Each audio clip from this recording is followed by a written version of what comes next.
Est-ce que le fait de dire La ilaha illallah au moment de mourir, au moment de sa mort, nous fait entrer directement au paradis? Il faut, il faut bien comprendre ces textes et surtout il faut bien comprendre une chose de façon générale. Que ces hadiths soient acceptables ou pas, ce qu'il faut garder à l'esprit, c'est que les musulmans seront jugés non pas en fonction d'un acte, contrairement à ce que certaines personnes peuvent penser au moment de mourir ou au moment de leur vieillesse, mais vous serez jugé sur l'intégralité de votre œuvre, c'est-à-dire votre vie. Tout ce que vous avez fait durant votre vie, hein, c'est comme un film en quelque sorte, tout sera rembobiné, hein, je prends une image, et bien évidemment votre Seigneur, Allah Ta'ala, vous jugera en fonction de ce que vous avez fait, en bien comme en mal.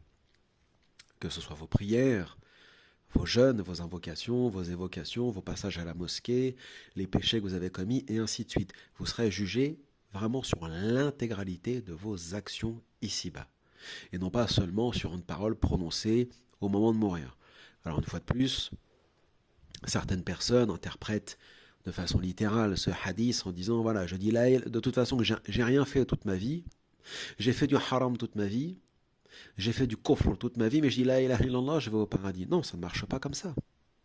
Ça ne marche pas comme ça, ce n'est pas juste. C'est pas juste pour ceux qui ont passé leur vie à respecter les commandements divins et qui vont commettre quelques péchés avant de mourir, donc ceux-là vont en enfer, parce qu'ils meurent sur ces quelques péchés. Non. On est jugé sur l'intégralité de son œuvre. Alors bien évidemment, ici, ça ne concerne pas les enfants en bas âge, les personnes qui n'avaient pas toute leur tête, toute leur faculté pardon, mentale, mais tous ceux qui avaient justement, qui bénéficiaient de leur faculté mentale, hommes ou femmes, peu importe, et qui ont vécu 70, 60, 50, 30 ans, peu importe, seront jugés sur l'intégralité de leurs œuvres. On ne va pas rentrer dans les détails ici de je sais que c'est un sujet qui plaît beaucoup aux musulmans, de qu'en est-il de celui qui vit sur une île déserte au fin fond de la Polynésie ou du pôle Nord qui n'a jamais entendu, bon, enfin, voilà, ce genre de, de problématiques à deux balles, mais voilà, le réel, c'est garder à l'esprit, on est jugé sur l'intégralité de son œuvre. Donc c'est pour ça que quand le Coran nous dit et craignez Allah autant que vous pouvez, hein, de la meilleure des façons, autant que vous pouvez, c'est bon gré mal gré, quelles que soient les difficultés, craignez votre Seigneur,